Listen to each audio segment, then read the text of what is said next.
Rahm Emanuel has been a catastrophe for the schools in Chicago, a catastrophe. And he brought in 2 superintendents, one worse than the other, and now he's on a project after his public relations listening campaign, where Barbara Byrd Bennett went out and listened to 20,000 people say, "Don't close the schools," and she said, "I've heard you. We're closing the schools."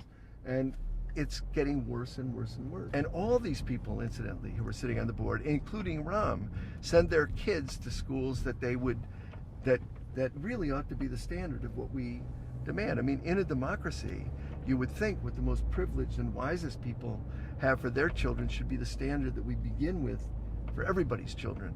But no, it's fine for Rahm to send his kids to a school where class size is capped at 15, where the arts are gorgeous and generous and pretty and dreamy, but not for the kids on the West Side. So that's outrageous. But okay, so I'm going to stop you right there, because the one privilege we had, which I think we need to focus on, is we both had fathers. Not fathers that we could agree with or push off against, but they were in our lives as young men. So why are we not talking about that central thing? That there are parts and parcels of the communities where there are no fathers. And why aren't we holding fathers responsible? I don't buy it. Wait. On a stat level, you're not buying. No. What I'm not buying is the conclusion that you're implying. Look, fathers are important.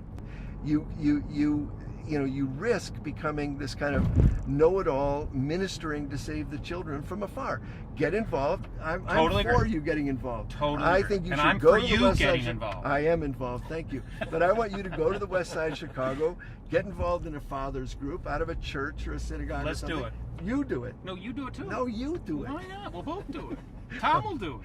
You have to take responsibility for the part of the world that you can impact. Teachers can impact this classroom, this school, right here, right now. But that doesn't let parents off the hook. No, parents should be more involved. Parents should do more. But when we're talking about social policy, for example, the mayor, I want to talk about what the schools could do to make a difference. And here's one example. The mayor's kids go to a school where not only do they have small classes, not only are they engaged in arts and physical sports and and clubs and so on, but they also have a curriculum based in part on pursuing their own interests, asking their own questions. That's where his kids go to school. I went down to that school, I don't know, a couple months ago, and talked with 2 teachers and the principal about how they evaluate teachers. And it began with, I said, how do you guys assess teachers? Because it's a big issue in Chicago. And they described a 2-year process where they engaged the entire community in a single question, which is, what is good teaching? And they had outside speakers, they had focus groups, and they had grade level groups. And then they formally evaluate the teachers in year 1, 2, 3, and 6, and never again unless something triggers it. So at the end of this conversation, I said to them, well, what role do student test scores play in evaluating teachers?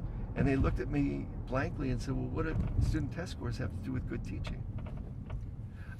So Rahm's kids go to a school that builds a culture of good teaching, where the question of what makes good teaching is a constant reference point for becoming better teachers in this complex, difficult endeavor, which is teaching.